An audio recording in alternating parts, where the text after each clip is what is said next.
we go again. Ace Kennedy, my brother from another mother. What's good? Hey, let me ask you this though. I know that it varies in every state though, man. It's local. It's the midterm elections this year or for voting here. Is y'all vote day already passed, or is it also like nationwide In June, I think, for us, but it's in nationwide though. June?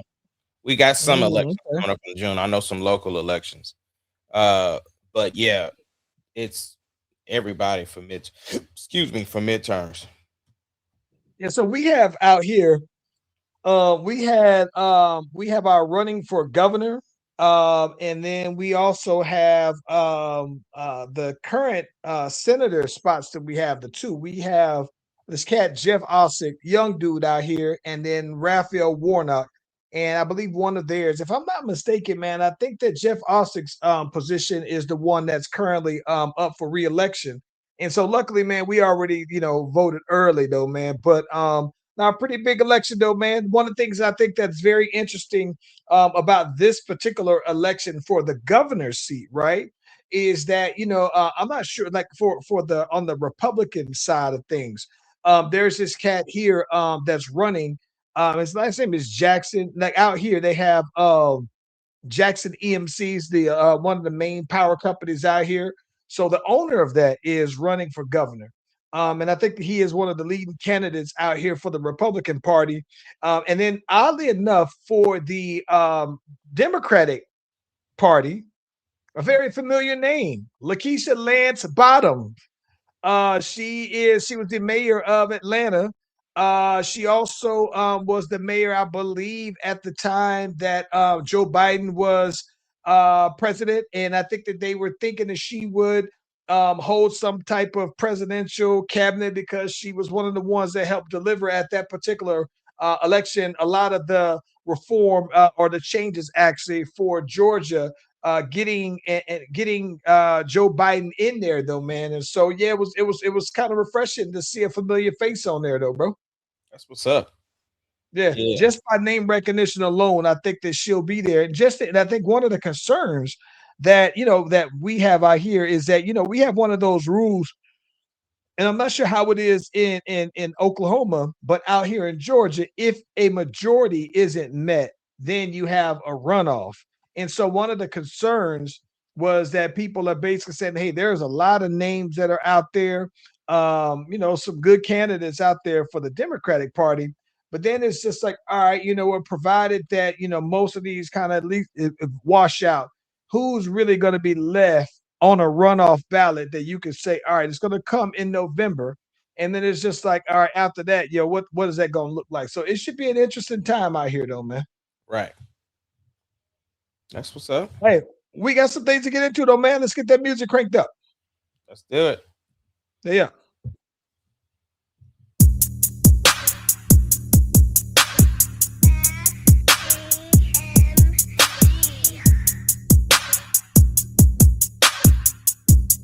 It doesn't matter what your name is. Slash Brothers Podcast, the greatest podcast of all time. The Slash Brothers Podcast, the greatest podcast. If you of all time. smell what the rock.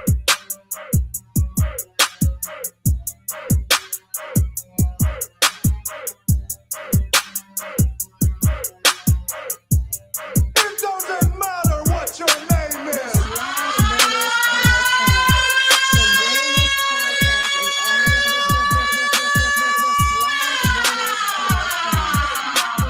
the greatest podcast of all time.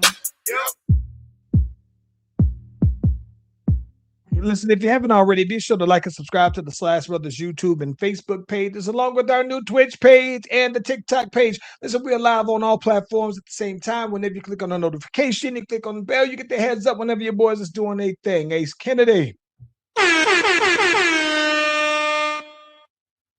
What up? Hey man. I'm gonna go ahead and say this right now. Last night's game between the Thunder and the Spurs Mhm. has very easily been one of the best basketball games that I may have seen since LeBron and the Cavs played against the Warriors. That maybe even if you want to go that series where the Toronto Raptors won and the Kawhi Leonard shot, it's been the best game I would probably say since one. I'm not gonna go back to the LeBron. I'm gonna say that it was the single best basketball game since I saw that Kawhi shot, bro. Um, your thoughts on that? It's a very it was a very good game, very good matchup.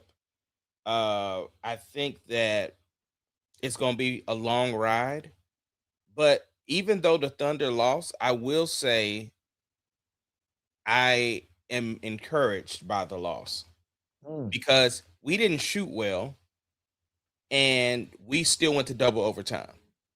And we got contributions from people like Caruso was on one last night. So Mm. And listen, I whoa, just want to whoa, get. hold up, Did bro. you Hold just up. listen? I just saw the same thing, man. Jason Kidd out as head coach of the Mavs. Yeah. Okay, well, we gonna stop it. What's your initial thoughts on that? Um it's interesting because I think if you I think at okay. The moment you get rid of Luka Doncic, you're in a rebuild, Yep, and he's a part of the old regime. You got yep. rid of Nico. You got rid Oh, of AD.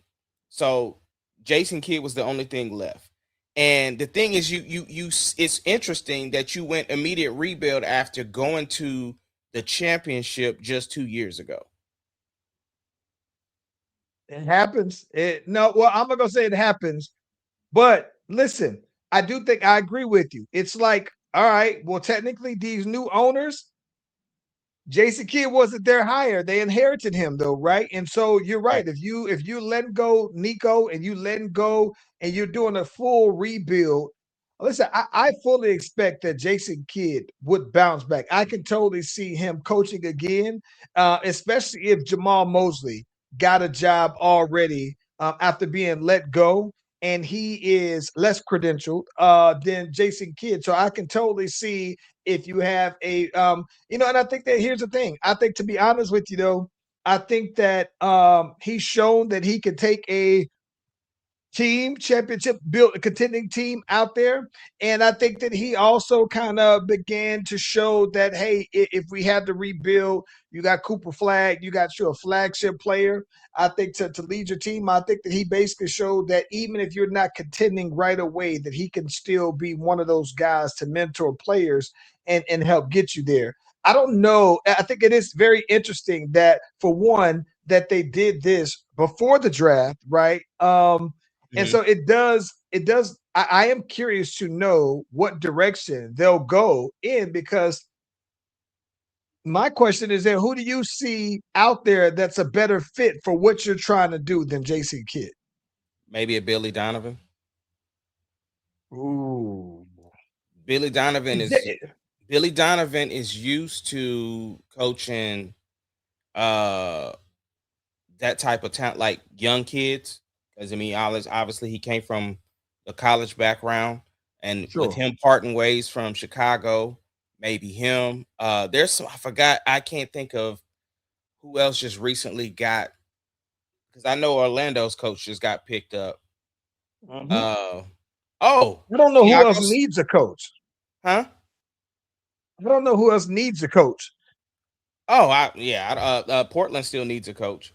Well, I think that the most obvious replacement for them is to just make Tiago Splitter your full-time coach, right? They're Because not if doing he that. took them to the He's not doing that. listen, They are they no, no, listen. no. This is the running joke that's been on you, and I'm surprised you don't know this because you watch a lot more Sports Center and stuff than I do. But the running joke is that he ain't trying to pay. He's not trying to pay coaches. And like you said, you thought that you were just the homegrown dude who took them He to the got him to playoffs. the playoffs, right? And Tiago as Splitter an is out. interim, And that's what I was literally going to say. Dallas should look at Tiago Splitter. Listen, I think that listen, bro, I can respect that Portland at least gave Chauncey Billups a chance with no coaching experience, even though a head coaching experience, he's a point guard, right? That's why I thought that it was kind of interesting that when I saw Tiago Splitter, I'm like, listen, man, it's been a little while since they've given the other position players. I didn't see Tiago Splitter as a coach, head coach, let alone on my bingo card, right? Mhm. For NBA players. Here are some NBA players that I think that I would like to see go. And I hate that Stephen A. Smith said this too, but I've always thought that Rondo would be a good coach. Mhm. And I've always thought that Sam Cassell has never gotten the opportunity to be a head coach. And he's been on several benches. And so that I don't know, man. But again, all point guards though, right? And so I think it's just that is interesting though, man. Um, Anywho, though, man, that this we got to keep an eye out on this Jason Kidd because that was not expected. No, absolutely was not expected. Uh, but at the same time, though, uh, again, he was part of the old regime, so you gotta if you going in, you might as well go ahead and just start from scratch. But then it's like, are you hollering at what does that mean for Kyrie? You still keeping him? Is he involved in the coaching search? Do they already have somebody else in mind? Like what is the move on that? So this is the thing. I think that it definitely says that they will likely pick up a point guard. Although they got this kid that plays for the Mavs that plays very much like Kyrie. I can't think of his name now, but bro, he's left-handed and he does. I mean, it's like you can tell he's been studying Kyrie because he does a lot of Kyrie's moves, but just with Mhm. his left hand primarily. But it's he still isn't Kyrie, right? And so listen, if you're rebuilding like that, you might as well just go ahead and say, all right, we go trade Kyrie as well. Because like what if you don't got Anthony Davis and you are basically saying, hey, we are a rebuilding team, or we go just you got 2 years based off of Wimby to say based off of how fast Wimby got it there for Cooper Flag being like a top 10 player in the league. So and then so you think that even then though, man, does Kyrie Irving really fit your timeline though, man? So I don't know, but I think that whoever they draft, they're likely gonna go point guard and draft though. Point guard. They need they And I, they gotta they need one because the Cooper. I mean, while the Cooper Flag experiment, you did allow him the opportunity to having the ball in his hands a lot, but he obviously plays better coming off the ball. But you now know that he did develop that skill over the year to where he can do what he needs to do. You just made him more of a functional player. So I think the right. experiment worked. But yeah, I definitely think they should. And Houston with anything showed you how important a point guard becomes in the latter part of the season. And I mean, listen, they still got Van Fleet coming back from Houston. But I'm just sitting here thinking, like, bro, I don't know where Kyrie goes though, bro, if they let him go. But Uh, I think he gotta go though, bro. I mean, Kyrie. There's plenty of people that would pick up Kyrie, bro. So I don't. I'm not even worried about that part. I ain't worried about that. He definitely going somewhere. Well, you know where Kyrie can go? Where's that? Kyrie can go to the Suns, bro. I don't like that at all. Listen, I think that if you put Kyrie on the Suns, that way Devin Booker isn't your primary ball handler, though, bro. And provided Brad Beal comes back and he still can get you buckets, though, man. I think that Kyrie would be an upgrade over the point guard play now because you can then still have Dylan Brooks still do his thing. And listen, I think that might be a good look for them, but it's a lot of they'll be very guard heavy. But I think that could work for them though, bro. Uh, Let me see. I think Kyrie could go to.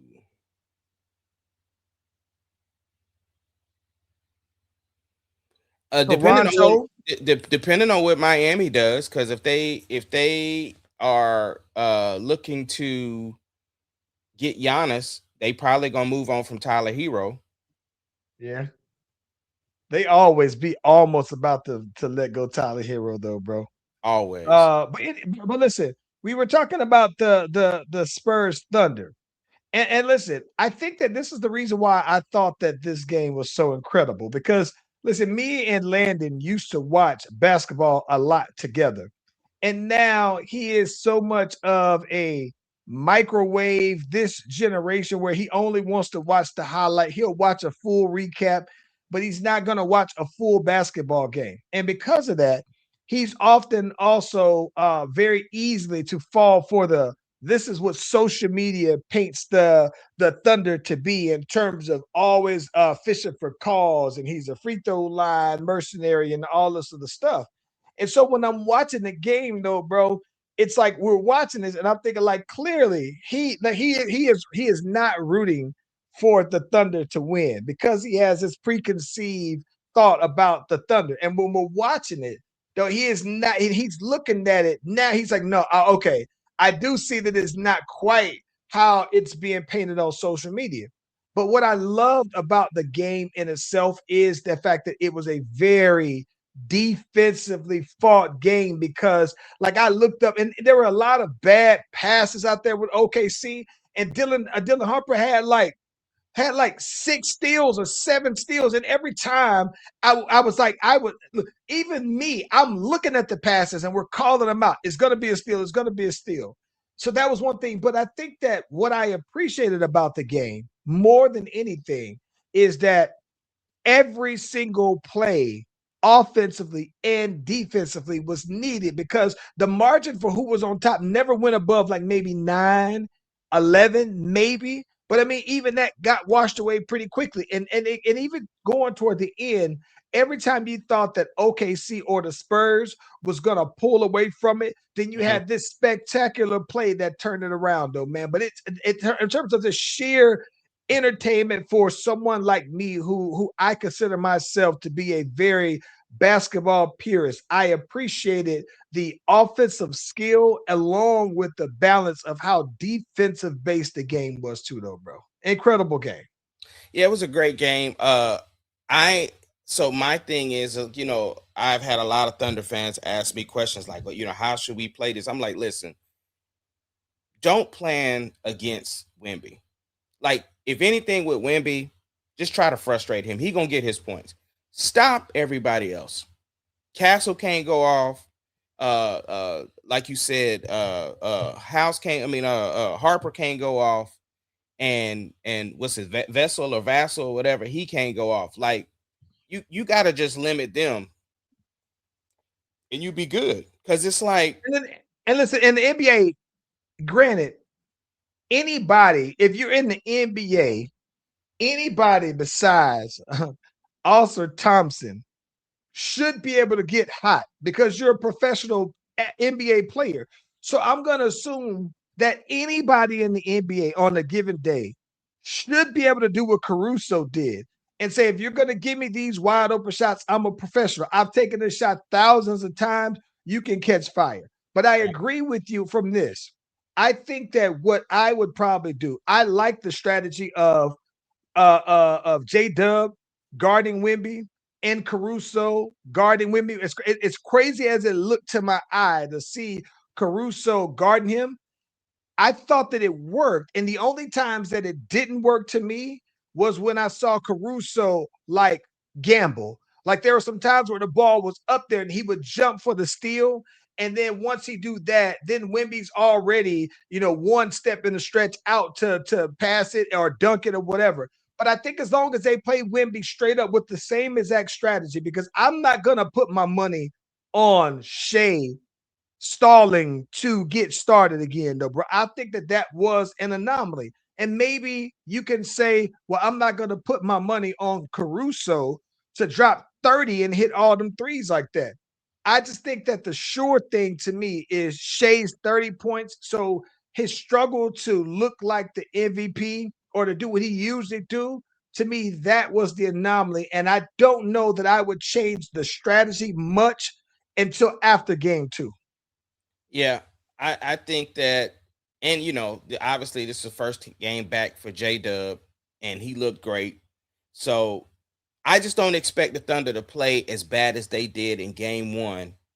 And doesn't mean that the Spurs can't step it up, but I just feel like they're going to get this game at home. And then all the Thunder got to do is win a game in San Antonio and then take care of home. And then we straight. So, like I said, I was more encouraged than anything, especially after a double overtime, being down with 10 points in last with 7 minutes left, and then we come back. We made some like I wish, and again, it's always hindsight.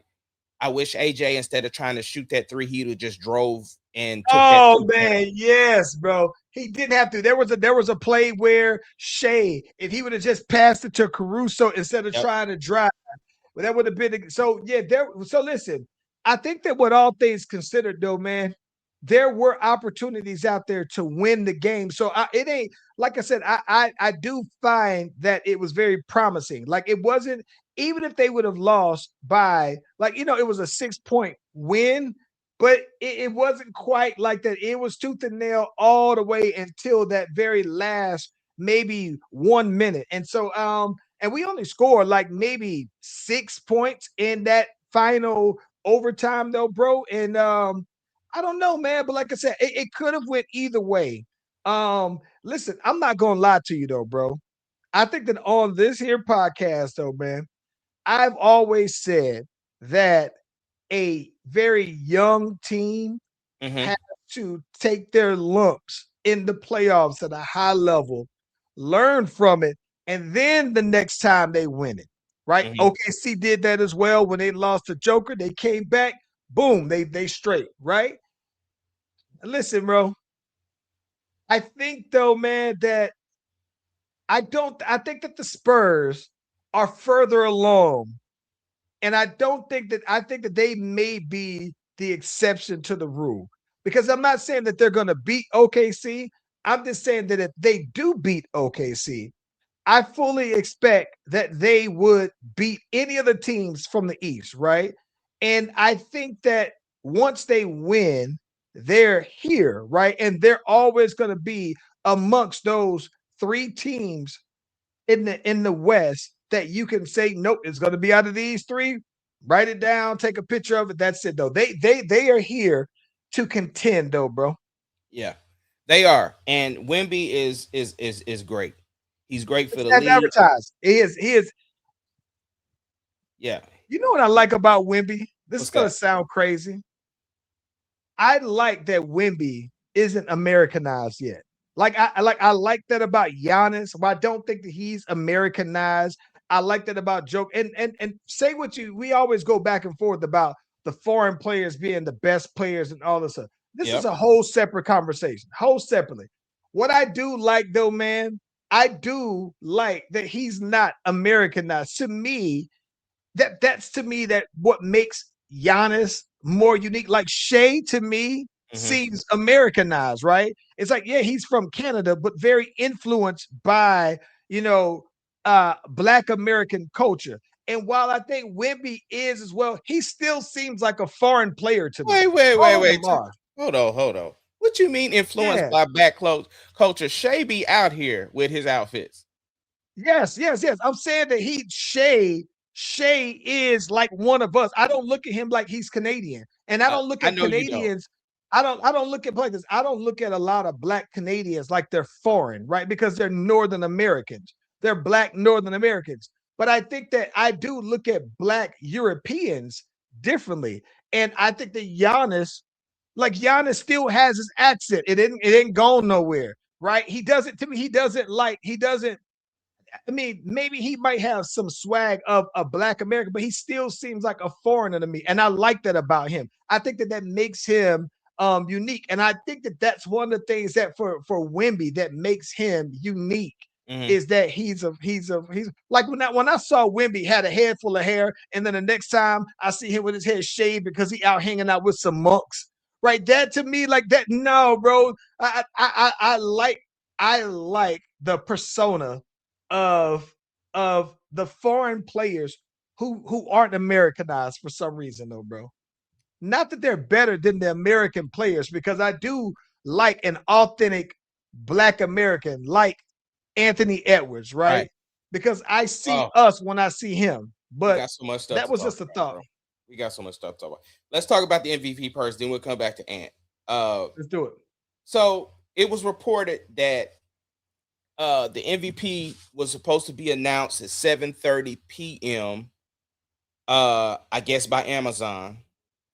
And at 7:30 a.m., that boy Shams dropped it and said, nah, that boy Shea 2-time MVP. What we doing with this boy Shams, bro?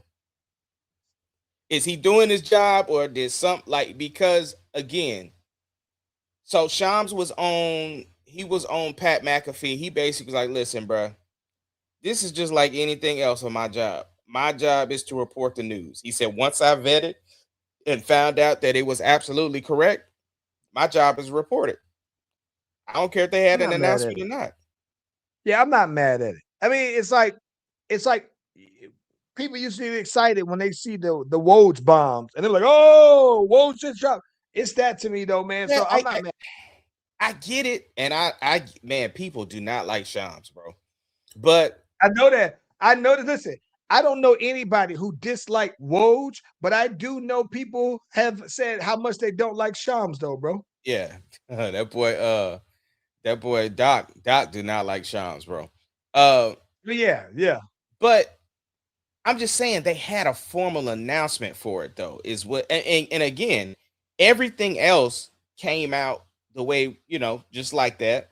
Bleacher Report, Shams reported it, but the MVP though, like they had a whole thing. Keep It your just information close. If you don't want it to get out, keep your information tucked. That's what I'm there, because it's like, who told him? Keep your information tucked. If you don't want it to get out, keep that tucked. Unless part of the NBA business and keeping the buzz is leaks. I think that leaks do come out, and I think that there are such thing as intentional leaks, though, bro. So nah, I'm not mad at it though. But listen, I do think though that the conversations of the players in the MVPs very much warranted, very much substantiated in the sense that I do think that if you talk about it, it was, to me, it should have been Shea, Wemby, Joker all alone. I think they got it right with Shea.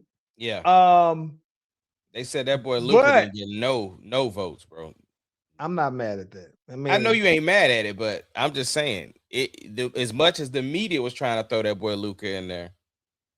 and listen, the one thing, this is the reason why here's the reason why I'm not mad that Luca did. Because one of the things that I thought was interesting, that when I was watching the game, right? And we were talking about, again, Landon and the whole social media influencing his perspective on stuff. I say, do you see the difference of everybody playing defense on Oklahoma, right? And when I say everybody, you see Shea getting after it. And so if you got your MVP of the league and he is busting tail to play defense, it's like, how can you, as the third best player, the second string player, not play hard defense if your best player and two-time MVP is out there jumping to the ground for balls, doing it? I'm like, no. And I told him specifically about Luca. I said, Luca doesn't do that. And so because of that, you either got to have a team full of 3-and-D players that play hard lockdown defense to compensate, or you get a team that, like the Lakers, where it's like, all right, everybody don't play defense for the Lakers though, bro. And so I don't see how, if your best player doesn't play defense, that it's that you can expect that all the other players would do it, unless that's what their role called for us, though, man. Yeah. Anywho, Yeah. Let's get to Ant. So it was clear, very clear, that they had nothing left for the Spurs. Nothing left for the Spurs. Fourth quarter, About 7-8 minutes left in the fourth quarter. Coach pulls the starters out. The boy Ant goes and daps up all the Spurs with 8 minutes left, 7 minutes left. It's the face of the league, according to you. He from the A. He's a real one. If there was ever any N words in the NBA, he's one of them N words. He's one of my. He's probably a top 4, 5 players that I like to watch in the NBA. Probably right up there, number 1 or 2, 2, 3, 4. I don't want to say who's over, but players that I like I know what you mean. that I just like to watch, like Anthony Edwards, LeBron James, Steph Curry, Shea. And oddly enough, I like watching Nas Reed play. And We gotta get Giannis to when Nas he's Reed, healthy. too. Yeah. But listen, I'm not mad at it though, bro. I I'm wasn't not either. mad at I it. wasn't either. I'm, But let me, yeah, go ahead. I saw how you set it up like that though. I like how you set it up though, man. But I'm gonna tell you why. I'm gonna tell you why I don't. I'm not. Well, I'm not mad at it because I think that Ant-Man. This is gonna sound like I'm passing the blame, and I am. Right. He saw what I've been telling you on this here podcast since day one, when every time it comes up. And that Julius Randle will cost you every single time, though, bro. And I think that at the end of the day, Ant looked at that and says, "We ain't winning because he's out here on the court as well, and he don't play winning basketball, right?" And so Apparently, I think that yes. And at the end of the and apparently Nas Reed feel the same way. yes, I don't think that he plays winning ball though, right? And I think that when it comes down to it though, bro, they were down by 30 points with 8 minutes left, and stranger things have happened. But I think that he looked at it and said, "Nah, these dudes didn't get. I can look at my team and I can tell that they've given everything that they can give. And the fact that my coach is pulling me out with 8 minutes left means that we waved the white flag. And so, out of respect for me saying y'all were the better team here, I don't have any problem with him saying that because he might say after the game, I'm just gonna leave the court. We ain't got to dap up. We ain't got to see nothing. I'm gonna pay my respect. Say you were the better man here, and then I'm gone. Y'all take y'all shine and y'all run with it. I'm not mad at that though, but I think that he came to the realization that Julius Randles is what I've been telling you he is for 6 years now, bro. At least 6 on this here podcast, bro. Hey, since he was on the Lakers, you've been calling it. I've been telling y'all that he just listen, Who man. who, who worse in the playoffs, him or James Harden? Oh, they about it. They listen. Okay, I was gonna say they're about a tie, but I'm gonna give that to James Harden, and you know the reason why. James The Harden's reasons been a why. guy. Yes. And not just that though. James Harden was thought of as one of them all-time dudes. Like he was on a trajectory to really be like, yo, y'all got to, and I saw it with my own eyes on his greatness, right? But then it's just like I watched him in this last series where he was falling back. He was starting to do the Homer Simpson meme because the last game he took just 10 shots. The one before that, he took maybe 9, and he looks like he don't want to have nothing to do with whether or not they lose. So he'll just defer it. And so, yeah, man, he just like one game, I think that not just this one, I think in game 6, he had like 8 turnovers though, man. And I'm watching him, his shot attempts low, and he just looked like the aggressive James Harden. Like he seems like he can very clearly. I think if James Harden with enough shots could still average 30, right? And maybe he's thought that me doing that isn't conducive to winning, right? Championships. But I think because of that and the moment and the history and the paperwork, his resume is out there. And I think that he is like getting by on a group project that's getting an A with him basically giving a minimum effort, though, bro. So because James Harden was thought of in most NBA circles as a all-time great player, I would say, yeah, definitely James Harden is worse than Julius Randle. But My goodness, Julius Randle is. I like you talk about just I just look at him and he's just not like if I'm building a team, he's not a guy or a kind of guy that I would want to have on my team. And I've been saying that from years. I ain't new to that. I've been leading that conversation. Yeah, yeah, yeah. And what else NBA wise we need to get to? Listen, so the Cavs and Knicks tonight. Who you got in that series? Man, I don't know. I think the way that I will say, if I had to pick on the spot, it's New York.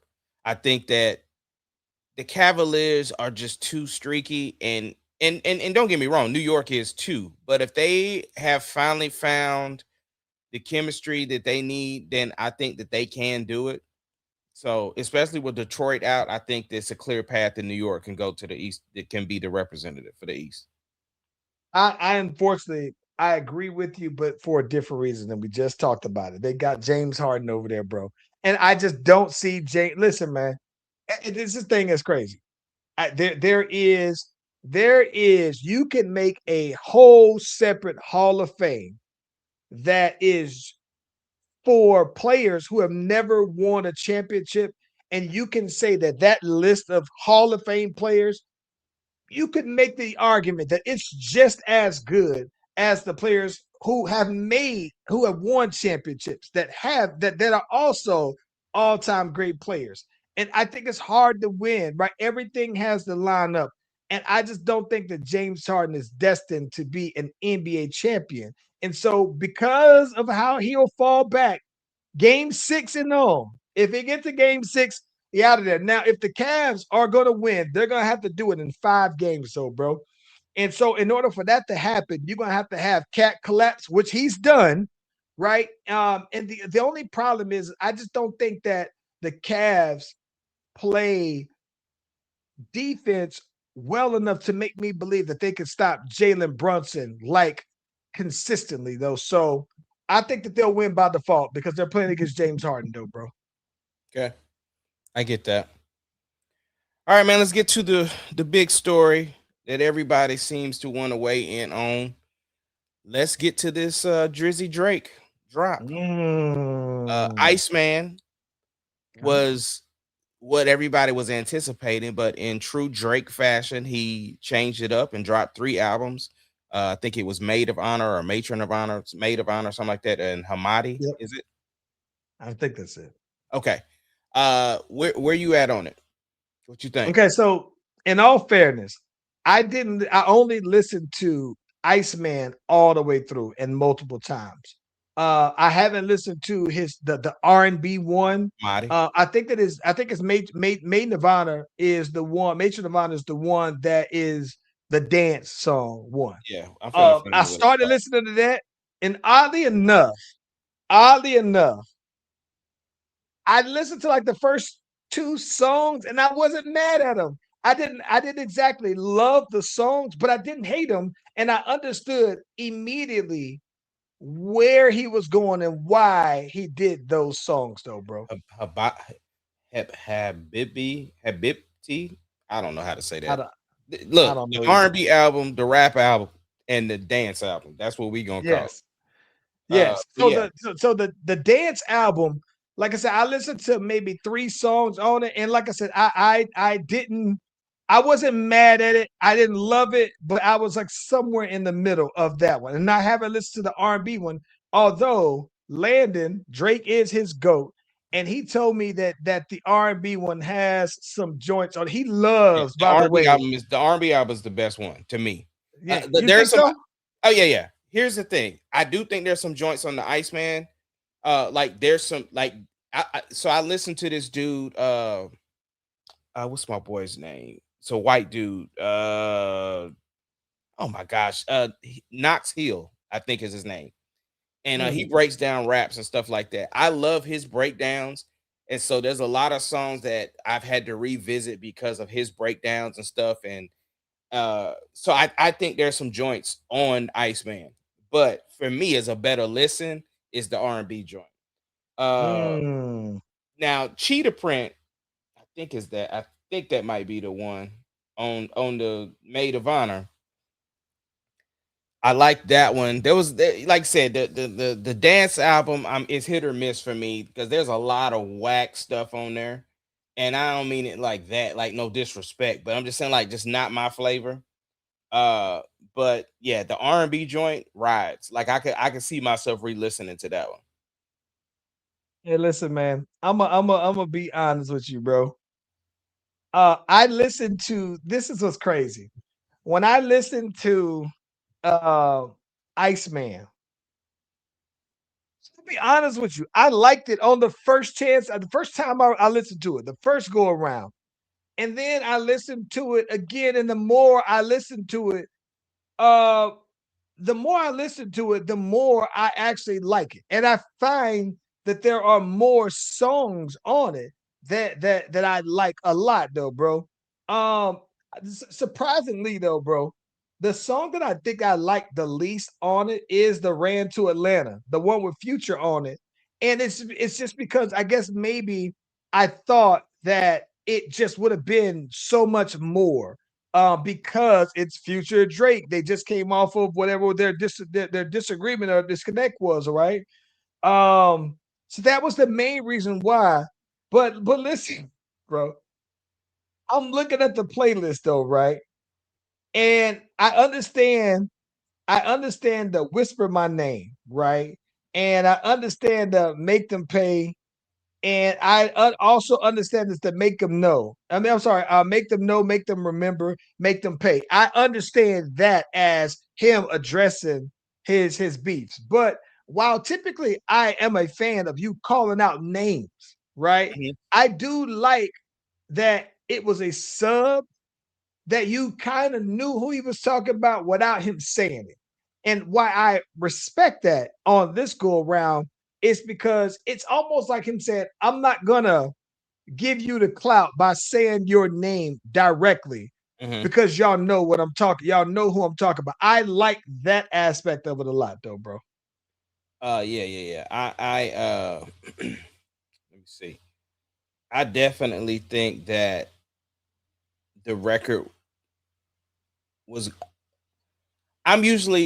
I think it before listening to it, I would have been like, you wasted a whole album addressing the beef when you are like the rap is over. But now that I think about it, I actually appreciate that he addressed what he was feeling. Like this Yeah. is his truth in the moment, right? Like he's rapping about something authentic to him. Like what he feels about UMG. You know what I'm saying? And what he feels about everybody that had something to say. So I was like, I respect it more than I Right. probably would coming into It's it. current. It's his current life. It is his current life because the thing is, we've heard him talk about how much money he got, you know, all this, and some of that is in there. But I like that he's like, nah, this is what's going on in my life right now. So this is what it is, and I'm venting basically, and I didn't have an issue with it. I'm gonna tell you this though, bro. The song that I like that surprised me was the Too Hard for Radio. I saw that that is basically like another remake of Mac Dre from the Bay. And what I died laughing, man, because I saw someone put that same song to Fresh Prince of Bel Air theme song, and it goes with it to the T.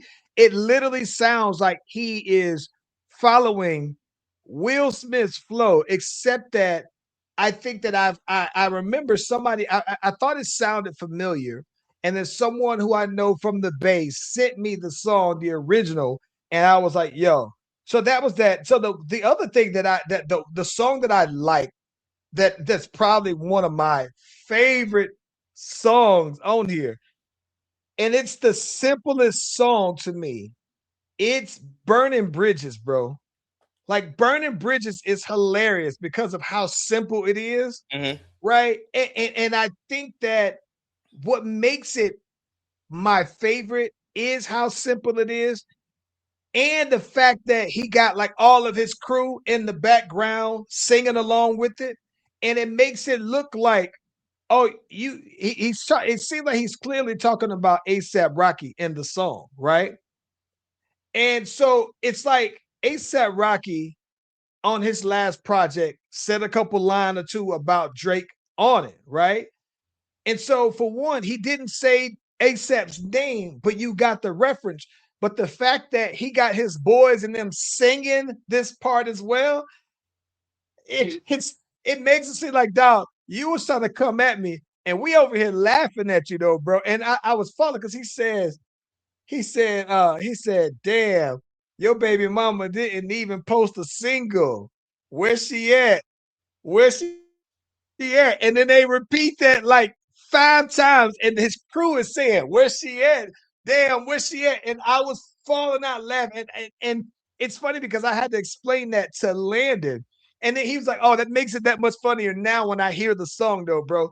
So he got Burning Bridges is probably one of the ones for me that I just surprisingly just that I liked a lot though, man.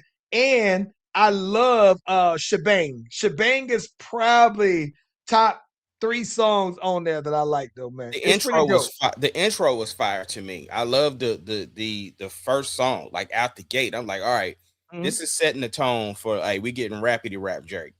And Yes, and I like that. Like I think I was telling, listen, I sent the note over to the boy Philosophical. He's probably gonna be doing a review dropping on this one any minute now. mhm. But I told him, I said, what I like about this one is that the Iceman, and I'm only judging him because I'm a hip hop guy on Iceman. And I'm like, listen, if you're gonna be singing, right, cool, but I'm gonna need some top tier rapping. And I appreciated that for one, it's like, okay, no, he got top tier rapping, matching top tier production, and I thought it was phenomenal. Like on a scale of this is the part that I think is interesting. I told Phil, I said I give this album about an 8.5 out of 10. I was Right? gonna say an 8. Yeah, I said about an Yeah. 8. Yeah. Yeah. Now here's my logic. My logic behind it is that I give the J. Cole like a 7, right? So it's better. And I think that listen, a point and a half, once you get past 7, it's a pretty wide gap. So to me, it's way better than Cole. Mhm. But I gave G and X a 9, and I also gave the Clips album a 9. And so it's better than the Cole, way better than the Cole, close to Kendrick and close to Clips. But I like those just a tad bit better for different reasons, though. And so for that, I think that the Drake, to me, it's a phenomenal success to me. Like I really like it, and it has lots of replay value to me. Now, what's your because obviously most people believe that he released 3 projects to get off of UMG. Yes, I heard that as well. And that doesn't matter to me. Like to me, it's never been one to where I don't necessarily look at someone's business moves and tie them together to their rapping. Like, yes, it's tied to their music, right? But your songs, right? It doesn't matter if you didn't have that going on Yeah, and you but put these same projects out, I would still respect it in the same light. I do, but I think it wasn't no BS albums though. Like Sure. you Yeah, could yeah, have yeah. just got on there and just did whatever. But the fact that you took it serious to make 3 different genres of music, and like I said, 2 of them, because I didn't finish Maid of Honor, the dance joint, but at least the 2, the rap and the singing, I like those albums. I like them better than what was it, Scorpion? Yes, I didn't particularly like Scorpion. So yeah, I think when this is the thing, we always look at like when artists are have been in the game for as long as they have, like you always talk about making better music than you did in the past. I don't remember us talking about the Wayne album like this, and it's no disrespect to Wayne. It's just that the last project to me was just it wasn't like this. I don't think it's a I got a replay. question because I thought Views was cold. I didn't get what the Views was the last Drake album that I was really digging. That when I was into Drake like that. But let me ask you this though. I do have a question for you that now it's the algorithm has been doing what it do, right? So some people still view Drake and his greatness based off of his impact in the 2015 2016 Drake when he was like on track to just be that's when everybody say he is the GOAT, right? 2016. And so one of the things that people have said is that while his rapping abilities and song making abilities has taken a jump, his content, right, is still very much the same. Like it's regressed in that sense, though, right? So here's what I'm wondering, though, right? And you mentioned that him talking about where he is with his label and what's current to him. Um, that being like a good thing though, right? But I'm listening to him though, right? And there's some parts of this one that I'm turned off on, right? And it's the part that I'm kind of turned off on the Drakes, which is where I'm going with this question is all right, I don't like when Drake is really trying like too hard to be like the tough guy because I've accepted that a long time ago, based off of 2016, that that's not what you are. And I like that Drake though, right? And so my question to you though is this though, man. I think that is this still like, hey, maybe he has he just grown and that maybe that's his reality. Maybe that really is what he's on, right? That's what I And was just about to still, ask you. I was gonna be like, what if he think he a tough guy? What if what situations has he been in to be the tough guy? Like, you're not gonna well, touch Drake okay, if you see him because wait, because that's not exactly true. Because at some point, way back in the 2000s, right? Someone ran up on Drake and got his chain, took that chain off of his neck, ran up on him, and they didn't jump him to do it. They ran up on him with the toast and said, "Hey, come up off of that, though, right?" yeah, but so what And you supposed to like? What you supposed to do? Like, well, you live to well, fight well, another well. day. Or I get it. I get it.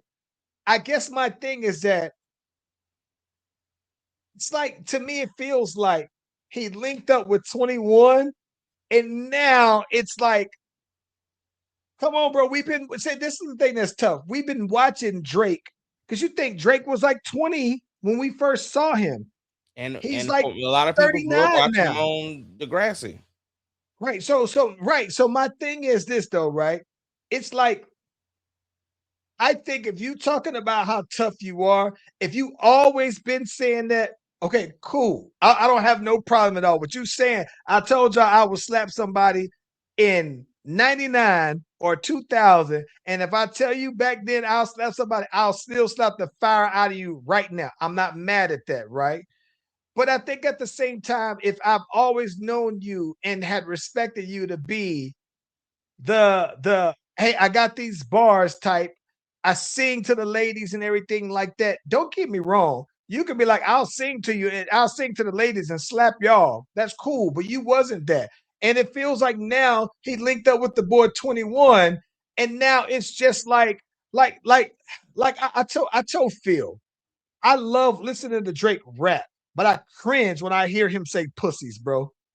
Like it makes me like it feels like it's such a reach though, bro. And he says it all throughout this album, and I want to skip it every single time he says it. Like I'm almost sure if you go through and you count, he must have said pussies 50 times on this album almost though, bro. It's just it's like you reach into me, and I just don't. Nah, I don't want that from Drake though, bro. I guess it don't really bother me because I mean a lot of the stuff is entertainment to me anyway. So like that again. Our we never just gonna see eye to eye on that stuff because I just look at being an artist as an entertainer, and that's just the way that I look at it. So a lot of the stuff that bothers you, it definitely don't bother me. And I'm an R&B guy, so it doesn't bother me. Go ahead.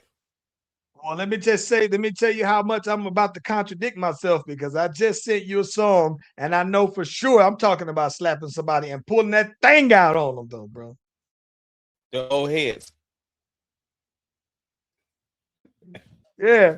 Yeah. Yeah. So, I mean, it is, but I told y'all I would do that on the Bel Air one. So it's consistent, man. I just like I said, but listen, with all things considered, I do think that Drake delivered on this one. Now, what I find to be funny about it though, right, is that I am seeing more of the people that Drake spoke about or alluded to comment, and it makes sense to me that now you should be capitalizing off of the Drake. He said something like Rick Ross. I saw him on Joe and Jada, and he was talking about Drake on that though, right? And then he also brought up 50 Cent, and then boom, he has a new album coming on now. I saw his rollout for his logo. He got a picture of him, and it looks almost like the OVO owl, right? And it's a cool little rollout. And I'm thinking, like, all right, well, you know what? It's never going to change the fact that Drake is he's the number one artist on streaming of all time. So he is when you think about that from an artistry perspective, though, man, his name rings bell higher than Rick Ross. So, not to say that Rick Ross has to attach himself to Drake to go, but if you already had your album in the tuck, you know what I'm saying, and you had a plan to roll this thing out anyway. Now that he said your name, it would be very clear that you would go ahead and do it. And I would expect, like anybody who has something going on, if you felt like, all right, musically, I got something here and I can capitalize off of this with a response. I I do think that a lot of the response records, though, that we heard as leaks, none of them were on the ones that I heard, or none of them were on this project. So it was cool. Some Yeah. throwaways. Yeah, yeah, yeah. Where you at on the boys? I'm waiting for this last episode, bro. So you caught up? Yeah, I'm waiting for I finished episode 7 and I'm waiting for 8. All right. Spoiler alert, because we about to say it. Spoiler alert. Couldn't believe that boy Frenchie died, bro.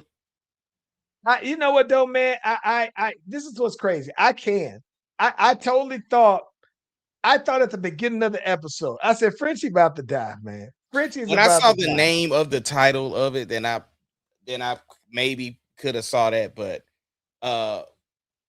what you think about the preacher dude? I think that listen, I hate him, bro. I hated him from the beginning, though, bro. I Like like him as he's a just character. he's listen, I hate his teeth, bro. Like I hate the way he talk. I hate his hair. I hate everything about him though, bro. It's just I hate him so bad though, bro. Like it's crazy to me though, man. Like so I don't You know. hate him more than That's the really deep? the deep is up. Yeah, you know what? Yeah, yeah, yeah. I think I do hate him more than the deep. The deep is close now, but yeah, like I hate him. I didn't like A Train for a little while either though, man. But like I said, the fact that the fact that I hate him, he's acting well though. But I hate him though, bro. I just I hate him so bad, bro. Golly.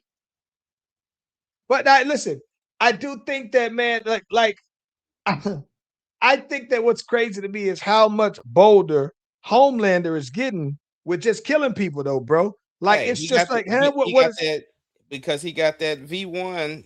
So yeah, Yeah, he's he like, got what's somebody gonna do? right because he just popped the president head like it wasn't nothing. Oh yeah, like okay, well, whatever though, man. Like let me give me a napkin to clean this up. I think it's crazy though, man. But listen, the one thing I love about the boys is the blood splatter. Like I love how when he be popping their heads with that boom, and even the other girl who used to just make everybody's head blow up from far away. It's incredible though, man. So I am dying to see.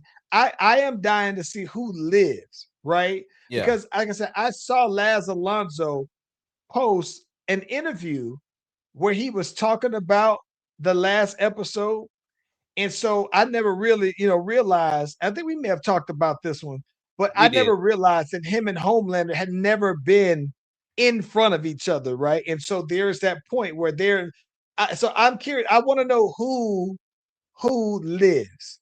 Yeah. Uh, Yeah. I just now figured out where he was from because I was like, why does his face look familiar?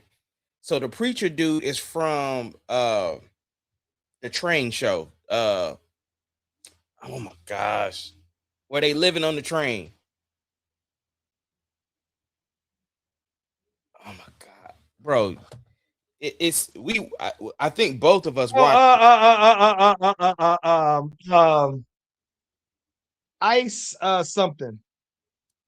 Hold on, I know what you're talking about. Yeah. Snowpiercer. Snowpiercer. I never saw Yeah. so I never saw I only saw Snowpiercer when it was on Netflix. I never saw the one that was on TV. Okay. Yeah. Anyway, Yeah. he So was when one of the main characters on there. It's just he looked weird ah, without his dread. So, okay. Yeah. nah, but I hate him so bad though, bro. He plays a Yeah, great character though. Like he's he doing his does. job. Yeah. Yeah, he does. He does. Yeah, Yeah. absolutely. What else you got, bro, before we wrap it on up?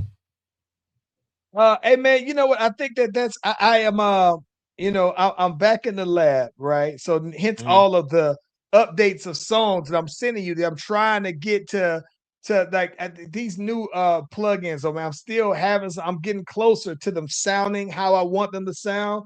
But oh my gosh, man, it's been kicking my butt. So you're probably gonna get a few more updates with some emails for me to listen to them and see if they pass the car test. But I'm excited though, man, because listen, man, I got my boy, the Fresh Eight Boss. I got almost all of his tracks done, and Mhm. they're almost turned in. And so I think that's been giving me some opportunities as well to work on a couple more beats. I keep saying I got 5 songs left, and I think that of the 5 songs that I got left now, I think I have 3 of them recorded. I just got to go through and do the final mixes on them, and then I felt some motivation because I had somebody at the gym who said, "Nah, man, I'm a fan of your music. I'm waiting for you to drop." I was like, let's go, man. I'm getting back in the lab ASAP, bro. I only know of maybe 5 people outside of my immediate circle who says, "Nah, I'm a big fan of yours. These are my favorite songs by you." 1, 2, 3. And I was like, okay, let's do it. I said, I gotta go. I can't let my fan down, bro.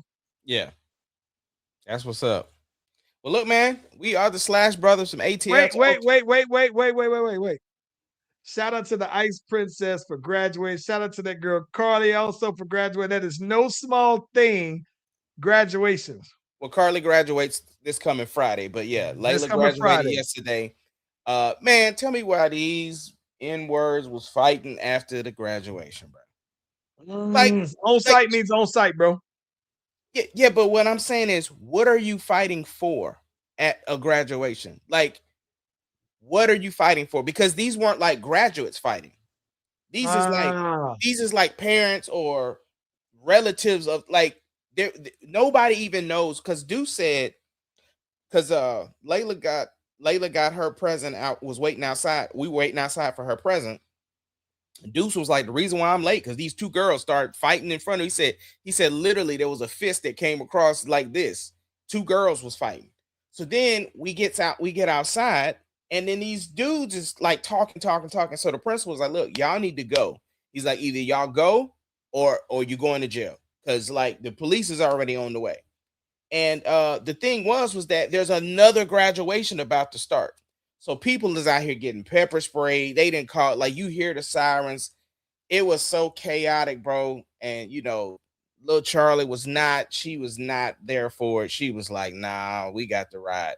But anyway, we got on up out of there. But yeah, I said, boy, y'all can't let these kids have nothing. All these accolades and things that we just heard about, and y'all boys is out here fighting, bro. It was crazy. I hate that you want to take a moment, 5 minutes, 2 minutes, to put the attention on yourself when that's not what it should have been about, though, bro. So nah, get out of my face with that. Yeah, it was crazy. I ain't even made my post about it yet. I'm probably gonna do it tonight. Yeah. But Let's anyway, get them thank home, you. though, man. All right, we out.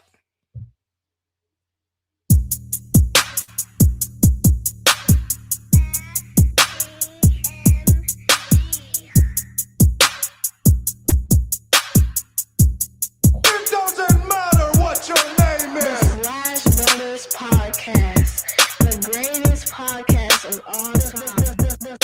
The Slash Brothers Podcast, the greatest podcast. Can you of dig all it, time. sucker?